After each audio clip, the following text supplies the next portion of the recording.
ત્રણ એવી બેંકો છે જે ક્યારેય કોઈ પણ સંજોગોની અંદર ડૂબી શકે તેમ નથી। નમસ્કાર દર્શક મિત્રો, રિઝર્વ બેંક ઓફ ઇન્ડિયાએ એક ગેરંટી આપી છે કે સ્ટેટ બેંક ઓફ ઇન્ડિયા સહિતની ત્રણ એવી બેંકો છે જે ક્યારેય કોઈ પણ સંજોગોની અંદર ડૂબી શકે તેમ નથી। આ બેંકો કઈ છે એના વિશે તમારી સાથે વાત કરીશું। મારું નામ રાજેશ શાહ છે અને તમે જોઈ રહ્યા છો ખબર છે.com। દર્શક મિત્રો, રિઝર્વ બેંક ઓફ ઇન્ડિયાએ ત્રણ બેંકોની વાત કરી છે કે આ બેંકો એવી છે કે જે ક્યારેય ડૂબી શકે નહીં।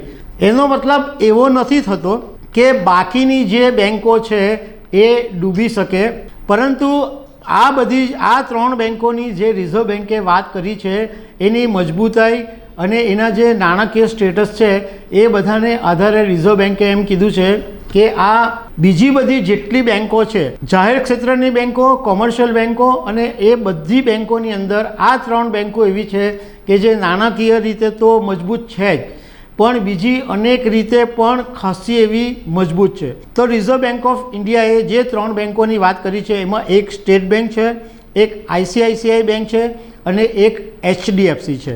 રિઝર્વ બેંકે પોતાનું જે ઘરેલું સિસ્ટમેટિક ઇમ્પોર્ટન્ટ બેંકની યાદીમાં એસબીઆઈ અને એચડીએફસીને બકેટની અંદર ઉપર શિફ્ટ કર્યા છે। તો એનો મતલબ એમ થાય છે કે હવે આ બેંકોએ ટાયર 1 જે કેપિટલ હોય એની અંદર 2024થી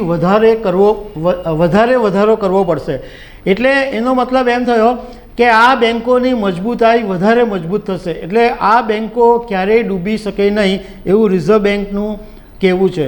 રિઝર્વ બેંક ઓફ ઇન્ડિયા દર વર્ષે ફાઇનાન્શિયલ સ્ટેબિલિટીનો એક રિપોર્ટ બહાર પાડે છે અને એની અંદર એનપીએ ડેટા, જીડીપી ગ્રોથ, દેવાનો આધાર, આ બધી ઘણી બધી બાબતોને આધારે રિઝર્વ બેંકોનો જે ફાઇનાન્શિયલ સ્ટેબિલિટી છે એનો રિપોર્ટ આપે છે। રિઝર્વ બેંકે એમના રિપોર્ટમાં એમ કીધું છે કે જે કોમર્શિયલ બેંક છે એનો જે એનપીએનો રેટ છે એ પણ આ વખતે ઘટ્યો છે। પહેલાં 3.2% એનપીએ હતું, હવે 3.1% એનપીએ થઈ ગયું છે। સાથે સાથે રિઝર્વ બેંકે એમ પણ કીધું કે જ્યારે કોઈ એક બેંક કાચી પડે અથવા એ ફાઇનાન્શિયલ સ્ટેબિલિટી એની નબળી થાય ત્યારે સીધી કે આડકતરી રીતે બીજી બધી બેંકો ઉપર પણ તેની અસર પડતી હોય છે। તો દર્શક મિત્રો, આવી અનેક વાતો સાથે અમે તમને મળતા રહીશું। Thank you very much.